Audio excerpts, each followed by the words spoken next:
এখানে যে প্রশ্নটি রয়েছে, প্রশ্নটিতে বলেছে প্রথম 2n+1 সংখ্যক ক্রমিক স্বাভাবিক সংখ্যার মধ্যবর্তী সংখ্যা n+103/3 হলে n এর মান নির্ণয় করো। তাহলে 2n+1 সংখ্যক সংখ্যা, ক্রমিক সংখ্যা যেহেতু বলেছে, তাহলে দেখো আমরা যদি n এর মানটাকে যদি আমরা 1 ধরি, তাহলে এখানে কত হচ্ছে 2 একে 2 যোগ 1 মানে 3, অর্থাৎ 3টি ক্রমিক সংখ্যা আছে, তার মানে বিজোড় সংখ্যক সংখ্যা। আবার যদি এটাকে আমরা এনটাকে যদি জোড় সংখ্যক ধরি, যদি 2 ধরি, তাহলে দেখো 2 গুণ 2 মানে হচ্ছে 4, 4 যোগ 1 মানে 5, তবেও কিন্তু আমাদের এটা ক্রমিক বিজোড় সংখ্যা, অর্থাৎ এখানে যতগুলো সংখ্যা আছে মোট সংখ্যা হচ্ছে বিজোড় সংখ্যা, এখানে মোট বিজোড় সংখ্যা আছে। তাহলে বিজোড় সংখ্যার মধ্যমা কত হবে? তাহলে আমরা এখানে লিখতে পারি 2n+1 সংখ্যক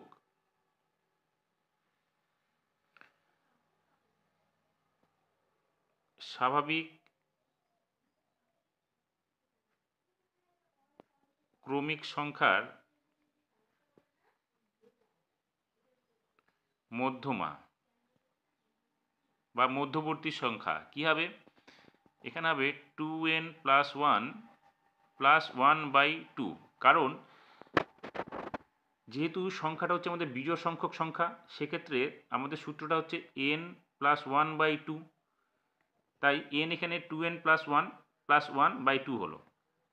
এবার এখানে কি হবে 2n+2/2, তার মানে এখানে 2 দিয়ে ভাগ করলে হচ্ছে n+1, তার মানে মধ্যবর্তী সংখ্যা, এখানে যে ক্রমিক সংখ্যাগুলো আছে তার মধ্যবর্তী সংখ্যা হচ্ছে n+1।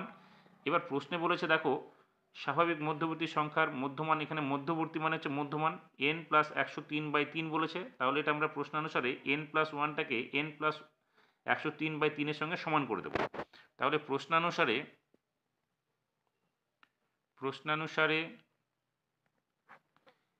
n+1 ইকুয়ালস টু কী হবে?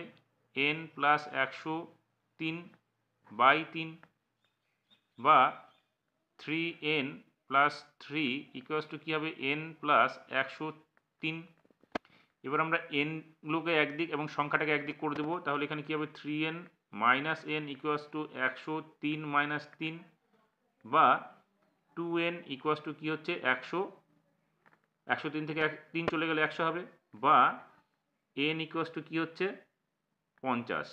তার মানে আমাদের এখানে n এর মানটা চেয়েছে, আমরা n এর মানটা পেয়ে গেলাম কত? 50।